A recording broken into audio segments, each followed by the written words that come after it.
আলহামদুলিল্লাহি রাব্বিল আলামিন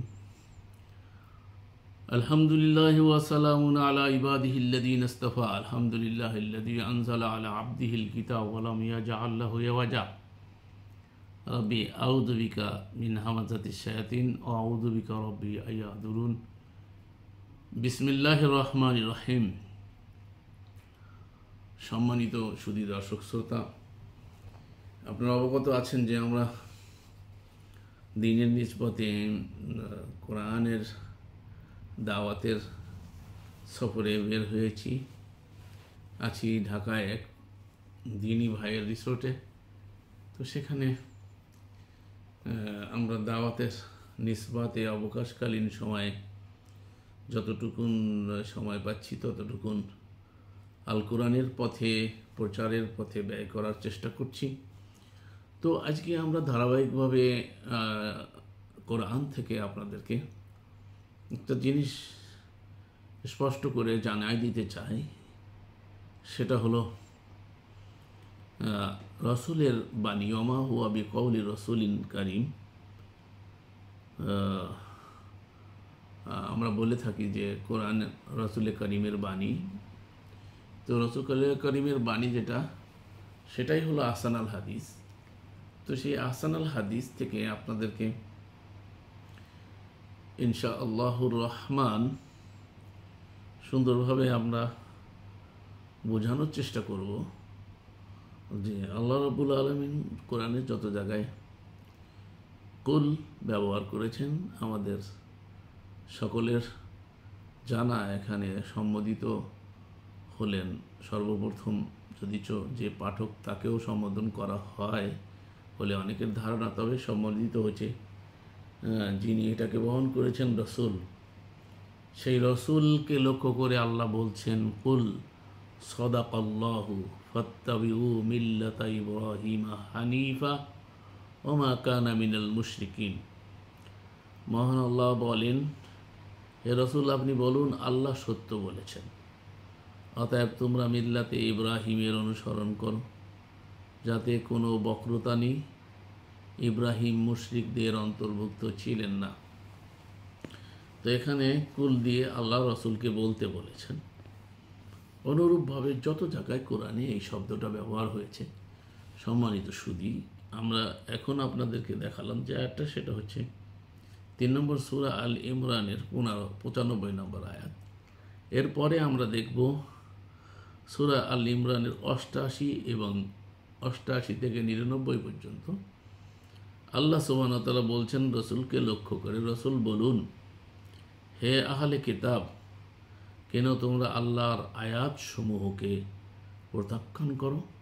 মানে কিতাব অনুসরণের দাবিদারদেরকে আহলে কিতাব বলা হয়। আমরা ইহুদি খ্রিস্টানদেরকেই কিতাবের অনুসারী বা আহলে কিতাব বলে থাকি, বরং আমরাও তো আল কিতাবের অনুসারী, আমরাও আহলে কিতাবের দাবিদার। তোমরা যা কিছু করো আল্লাহ তার সাক্ষী। বলুন, হে আহলে কিতাব, কেন তোমরা তাদেরকে আল্লাহর পথে বাধা দাও যারা ঈমান এনেছে, তাতে বক্রতা অনুপ্রবেশ করার পন্থা অন্বেষণ করে, অথচ তোমরা এর সত্যতার সাক্ষ্য বহনকারী, আর তোমরা যা করো সে সম্বন্ধে আল্লাহ বেখবর নন। খুব তাৎপর্যমণ্ডিত আয়াত আল্লাহ ক্লিয়ার করে দিয়েছেন। আল্লাহর পথে বাধা মানে কোরআনের পথে বাধা দাও যারা ঈমান এনেছে এই কিতাবে, তাতে বক্রতা অনুপ্রবেশ করানোর পন্থা অন্বেষণ করে, অথচ তোমরা এর সত্যতার সাক্ষ্য বহনকারী। একদিকে বলো কোরআন সত্য, তারপরে এর ভিতরে অনুপ্রবেশ করাও আহসান আল হাদিসের সাথে লাহু আল হাদিস, মাতলু ওহির সাথে গয়রে মতলুর নামে অন্য ওহির যে অনুপ্রবেশ ঘটাও। এটা কেন করছো? আল্লাহ রাব্বুল আলামিন বলছে, অথচ তোমরা এর সত্যতার সাক্ষী বহনকারী, তোমরাই বলো এটা সত্য, আর তোমরা যা করো সে সম্বন্ধে আল্লাহ বেখবর নন, আল্লাহ সব জানেন।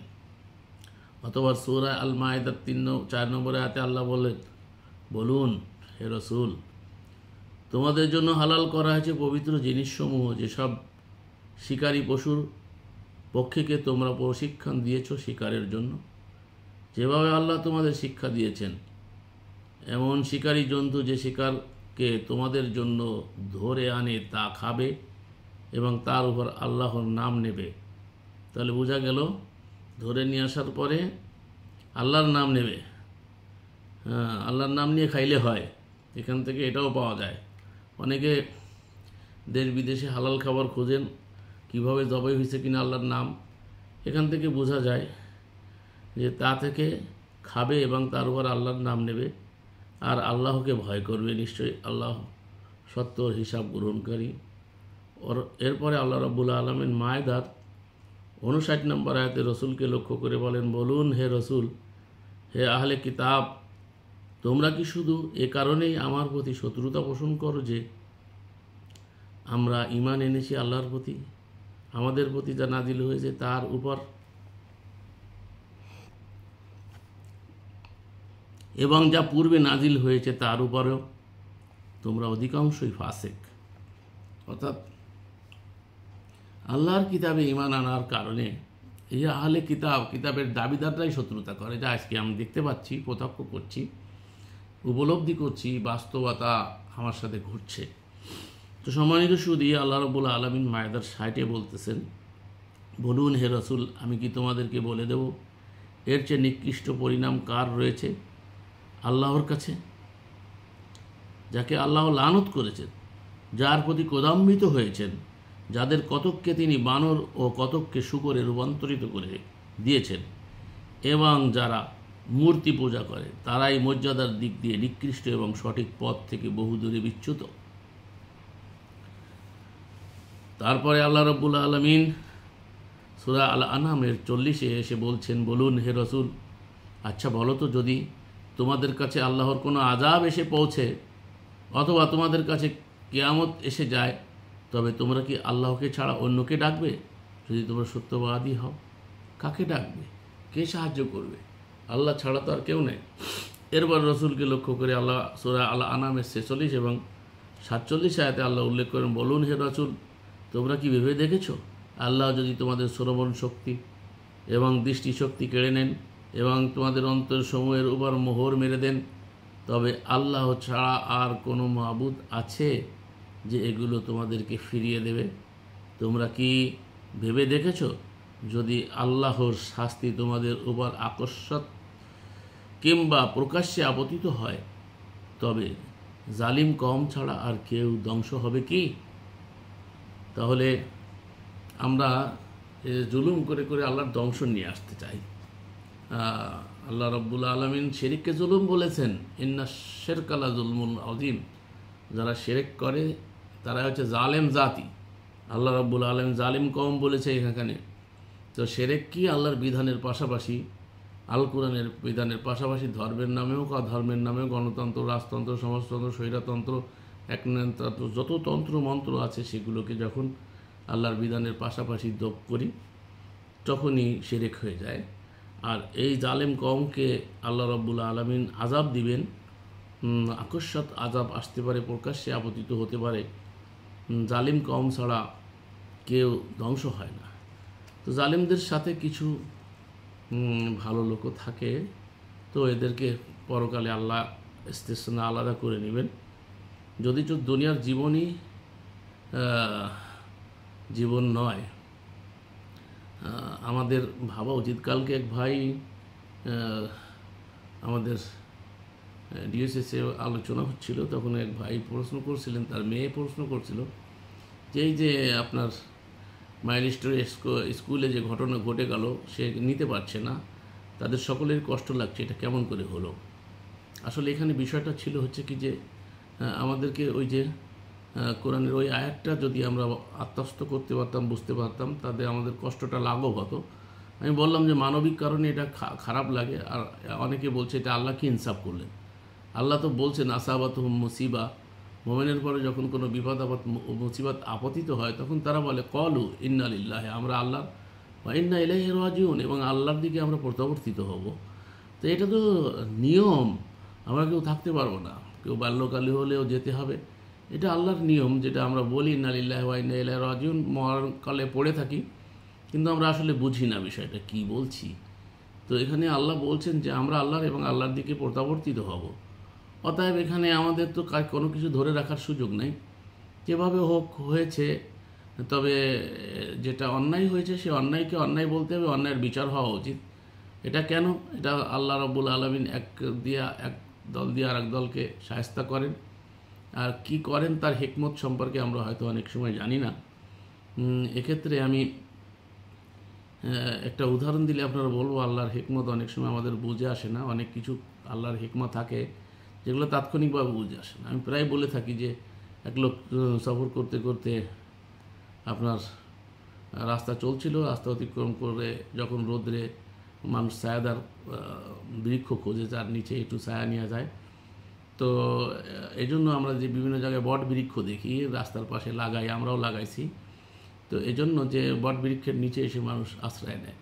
তো বিশাল বিশাল বট বৃক্ষ, আমি ইতিপূর্বে বলেছি বাংলাদেশে পৃথিবীর সবথেকে বড় বট গাছ হচ্ছে কয়েক মাইল জুড়ে, সেটা যশোর জেলায় প্রসিদ্ধ। আপনারা দেখে থাকবেন, শুনে থাকবেন, চার্জ দিলে হয়তো পেতে পারেন। তো এই বট বৃক্ষ এত বড় বিশাল বিস্তীর্ণ এলাকা 2-3 মাইল নিয়েও অনেক সময় এটা বিস্তৃতি লাভ করে। ডালের থেকে আবার ডাল নেমে শাখা উপশাখা আমি দেখছি। আমাদের এই মায়ের মামা বাড়ি এক সময় সব ছোটোবেলা যেতাম, কাবির হালদারের বটগাছ নামে বাগেরহাটে একটা বটগাছ ছিল। ওখানে আমরা প্রায় যাওয়ার পথে, তখন দুর্গম পথ ছিল, ভ্যানে যেতে হতো, অনেক খারাপ অবস্থা, মাঝে মাঝে ওখানে রেস্ট করতাম। তো যাই হোক, ওই বট গাছের কাছে ওই লোকটা আশ্রয় নিয়ে বট গাছের দিকে তাকায়, দেখে এত বিশাল বট গাছ কিন্তু ছোটো ছোটো ফল, কিন্তু পাশেই দেখে যে একটা ভিটা, যে ভিটার ভিতরে লাউ গাছ হয়েছে। লাউ গাছ সোজা হয়ে দাঁড়াইতে পারে না, আর একটা সাহারা ছাড়া, কিন্তু তার মাথায় বড় বড় লাউ। তো লোকটা বলছে আল্লাহ তো ইনসাফ করলো না, জাস্টিস করলো না, আমার বুঝে আসলো না। তাৎক্ষণিকভাবে লোকটার বুঝে আসেনি। যেমন অনেকেই আমরা বুঝতে পারছি না মাইল স্টোরের এই ছোট ছোট নিরপরাধ নিষ্পাপ শিশুগুলো কি অপরাধ করেছে, তার মা বাপ যদি অপরাধ করে থাকে তো এই বাচ্চাদের থেকে কেন তার প্রতিশোধ নেওয়া হলো। যে এই জাতীয় যে প্রশ্ন, সেই প্রশ্নের উত্তর এখানে আমার মনে হয় উদাহরণের মাধ্যমে বুঝতে পারবো। তো আল্লাহ রাব্বুল আলামিনের কাছে যখন এই শিকায়ত করতেছিল এই বেচারা বটগাছের নিচেই বসে, যে এত বড় বিশাল বটগাছ, ছোট ছোট ফল, আর যে সুজায় দাঁড়াইতে পারে না, তার মাথায় বড় বড় লাউ, তখন ইতিমধ্যেই একটা বটের ফল এসে তার মাথায় টাকছিল, তারপরে এসে পড়ছে। সে মাথা ডলতেছে আর বলছে, হায় আল্লাহ, এইখানে যদি এই বটের ফল না হইয়া যদি লাউ হইতো আর আমার মাথায় এসে পড়তো, তাহলে পরিস্থিতিটা কেমন হইতো। তো তাৎক্ষণিকভাবে অনেক সময় আমরা আল্লাহর মাশিয়াতকে, আল্লাহর হিকমাকে উপলব্ধি করতে পারি না। তা আল্লাহর জ্ঞান সীমা কত বড়! আল্লাহ যা করেন ফাআলুল লিমা ইউরিদ, তিনি যা ইচ্ছা তাই করেন, যেহেতু তিনি সর্বময় কর্তৃত্বের অধিকারী, সকল ক্ষমতার মালিক। তার কাছে আমাদেরকে ফিরে যেতে হবে, এটাই নিশ্চিত। সে ছোটোবেলায় যাই, বড় হলে যাই, মধ্য বয়সে যাই, শেষ বয়সে যাই, যেতে আমাদেরকে হবে। তো সুম্মা ইলাইহি তুরজাউন, তার দিকে আমাদের প্রত্যাবর্তন, এটাই হচ্ছে তার সিস্টেম করা। তো সিস্টেমের বাইরে যাওয়ার কোনো সুযোগ আমাদের নাই। অতএব তারপরে আমরা আক্ষেপ করি, যেহেতু মানবীয় বিষয়টা আমাদের, যেহেতু ছোটো ছোটো বাচ্চাগুলো কী অপরাধ করেছিল, তাদেরকে আপনি আমি মা বাপ যতটুকুন ভালোবাসি আবেগ দিয়ে, ঠিকই আছে, এটা আল্লাহ দিয়ে রাখছে, কিন্তু তার থেকে আল্লাহ বহুগুণে ভালোবাসেন। কেন নিলেন, এই অবস্থায় নিলেন কেন, কী জন্য নিলেন? স্ট্রাকচার পুড়ে গেছে, ছাই হয়ে গেছে, সবই স্ট্রাকচার পুড়ে যাবে, মাটিতে রাখলে ভস্ম হয়ে যাবে, মাটির সাথে পয়সা গলে যাবে, এটাই স্বাভাবিক। সেটা ছোটো মারা যাক আর বড় মারা যাক, এখানে উপলব্ধির বিষয় আছে অনেক কিছু, যা আমরা উপলব্ধি করতে পারি না, বিধায় আমাদের কাছে কষ্ট লাগে। আর কষ্ট লাগাটাই মানবিক কারণে স্বাভাবিক।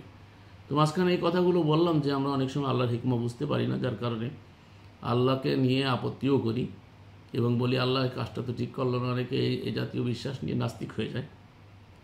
আল্লাহ বলছেন লা ইউস আলু আম্মা ইয়াফআলু ওয়া হুম ইউসআলুন, তিনি সকলকে জিজ্ঞেস করবেন, তাকে জিজ্ঞাসা করার কেউ নাই।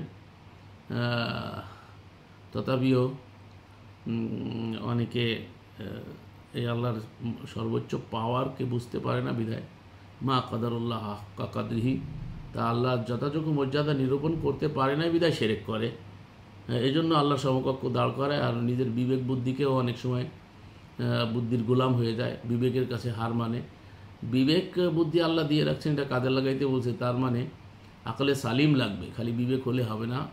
সেই বিবেকেরকে সালিম করার জন্য, সুন্দর বিবেক করার জন্য কোরআনের নির্দেশনা আল্লাহ পাঠিয়েছেন, রসুলগণকে পাঠিয়েছেন আকলে সালিম তৈরি করার জন্য। যাই হোক, আমাদের বিবেক অনেক সময় ভুল করে, ভুল সিদ্ধান্ত নেয়, এটা নেওয়াটাই স্বাভাবিক, মানবিক বিষয় আমাদের মধ্যে আছে।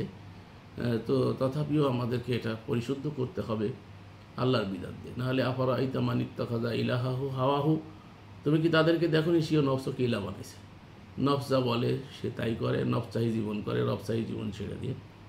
এ থেকে বিরত হতে হবে, আমরা আল্লাহর দিকে ফিরে যাব। তো আল্লাহ রসুলকে দিয়ে যে কথাগুলো বলিয়েছেন আমরা সেই আয়াতগুলো আপনাদেরকে শোনাচ্ছি।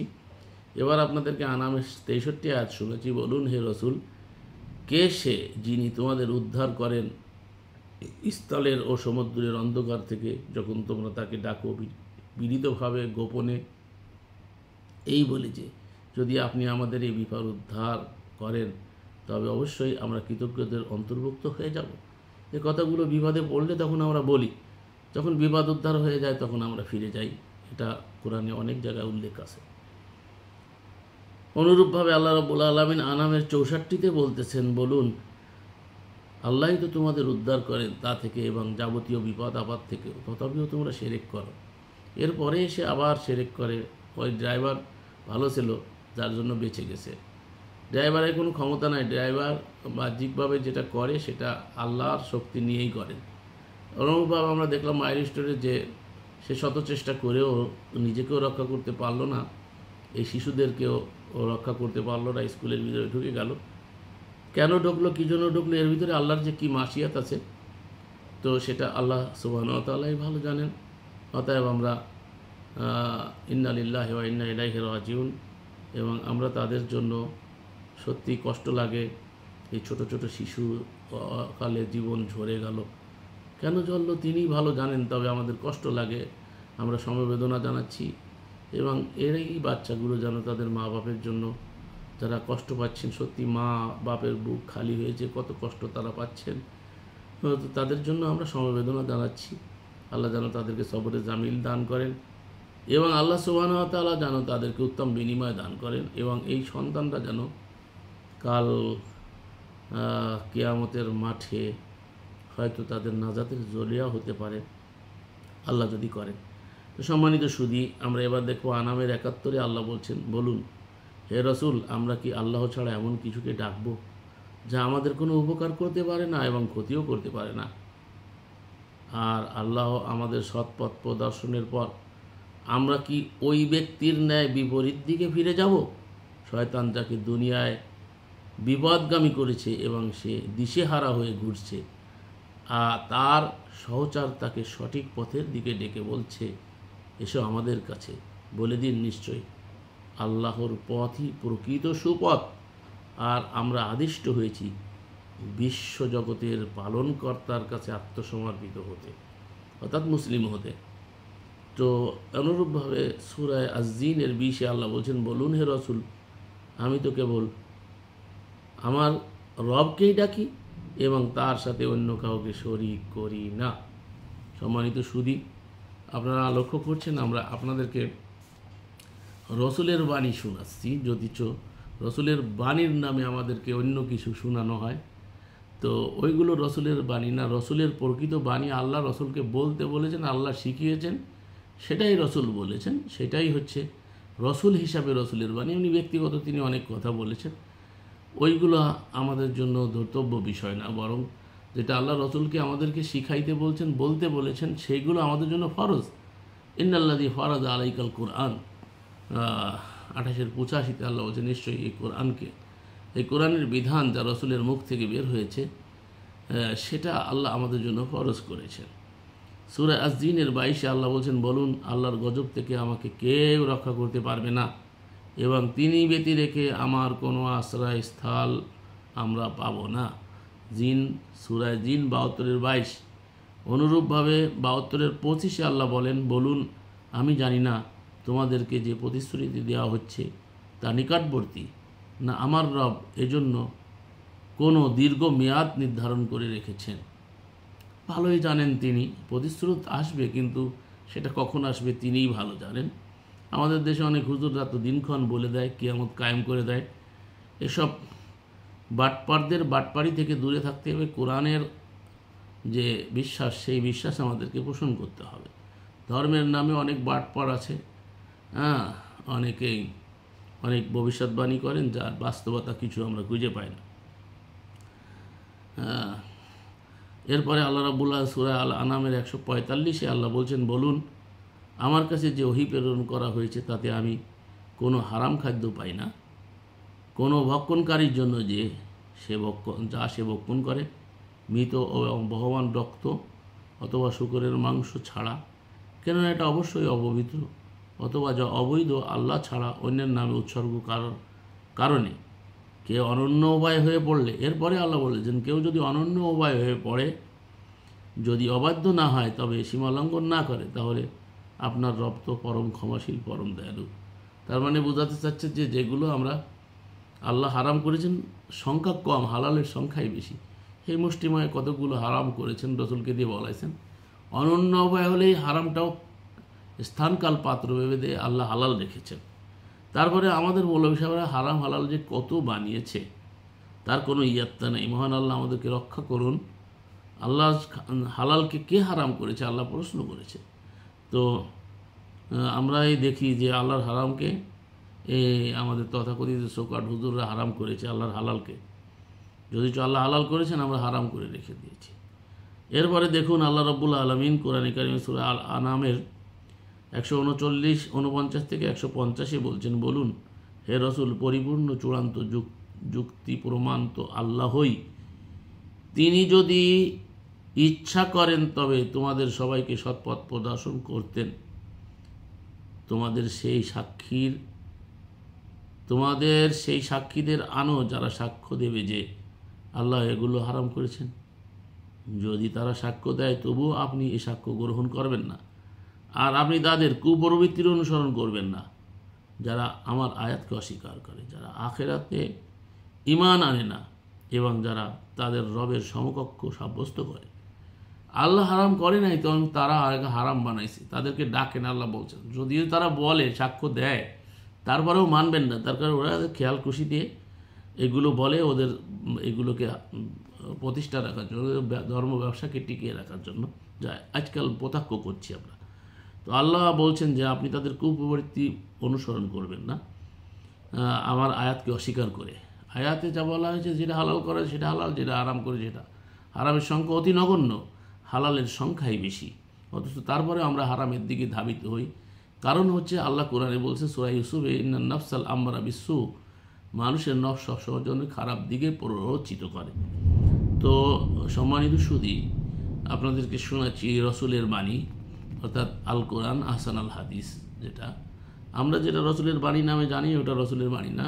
আমরা আরও শুনি সূরা আল আনামের 161-তে আল্লাহ বলছেন, বলুন, অর্থাৎ হে রসুল বলুন, অবশ্যই আমার রব আমাকে সরল সঠিক পথে পরিচালিত করেছেন, অর্থাৎ কোরআনের পথে। তা দৃঢ়ভাবে প্রতিষ্ঠিত দিন একনিষ্ঠ ইব্রাহিমের মিল্লাত, আর তিনি মুশরিকদের দলভুক্ত ছিলেন না।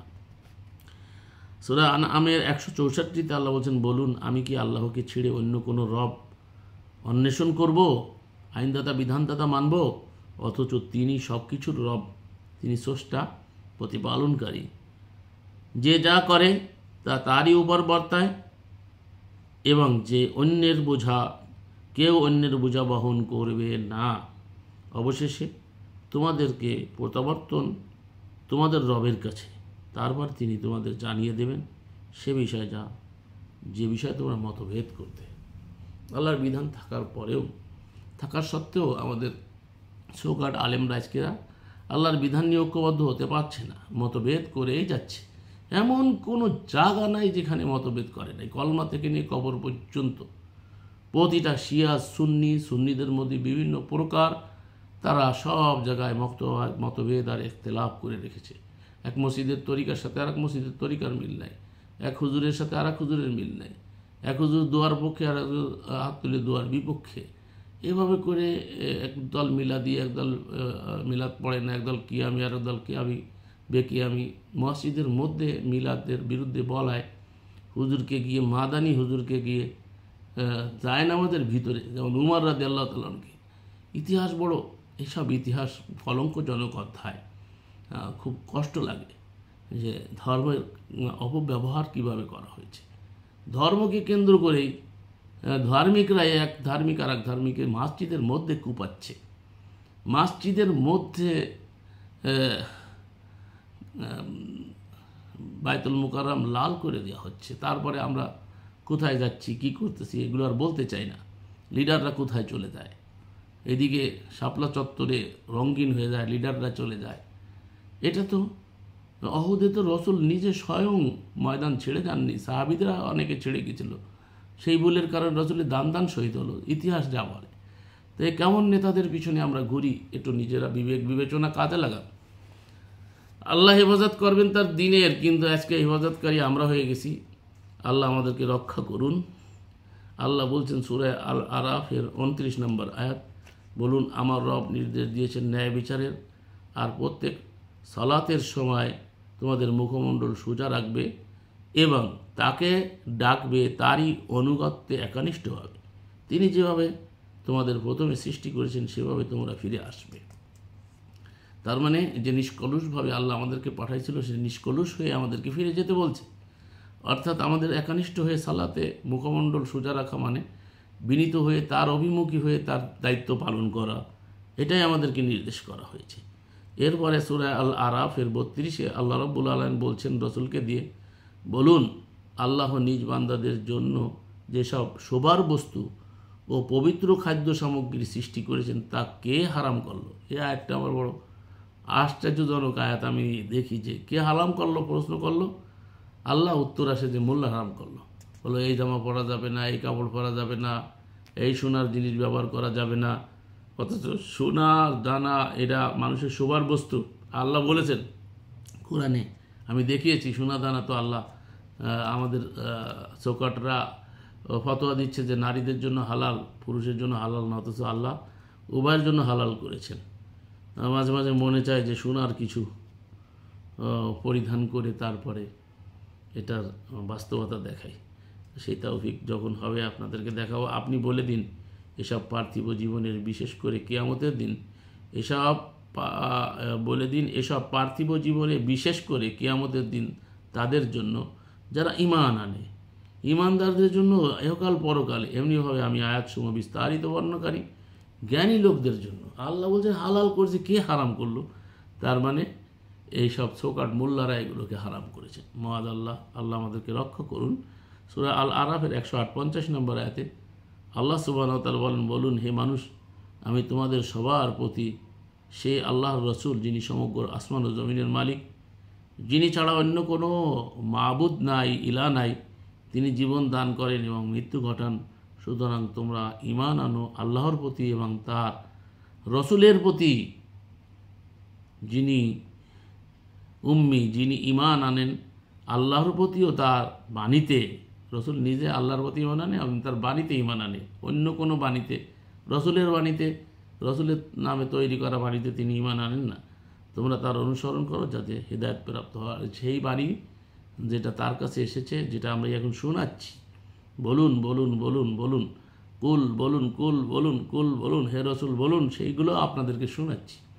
সম্মানিত সুধী, আমরা আল কোরআন থেকে রসুলের যে বাণীগুলো শুনতেছি, আমরা রসুলের বাণীর নামে যে ভুল ভ্রান্তি আমাদের সমাজে প্রতিষ্ঠিত, সেটা জানানোর জন্য আপনাদেরকে এই আয়াতগুলো প্লেস করা। দেখেন আল্লাহর রসুলের হাদিস হচ্ছে এগুলো হচ্ছে রসুলের হাদিস, রসুলের বাণী।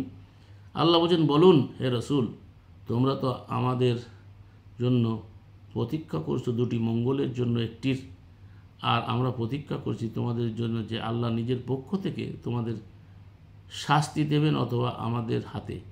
অতএব তোমরা অপেক্ষা করতে থাকো, আমরাও তোমাদের সাথে অপেক্ষামান। তোমরা ইচ্ছায় অর্থ ব্যয় করো কিংবা অনিচ্ছায়, তোমাদেরকে তা কখনো কবুল করা হবে না। তোমরা তো নাফরমান লোক, অর্থাৎ ফাসিক ব্যক্তি। এটা হচ্ছে সূরা আত-তাওবার 52 এবং 53 নম্বর আয়াত। অনুরূপ সূরা ইউনূস 10-16 আল্লাহ রাব্বুল আলামিন বলছেন, বলুন আল্লাহ যদি ইচ্ছা করতেন তবে আমি এটা তোমাদের পড়ে শোনাতাম না। এই যে কোরআন পড়ে শোনাতাম না, আল্লাহ যদি ইচ্ছা করতেন, এবং তিনি তোমাদের এটা জানাতেন না।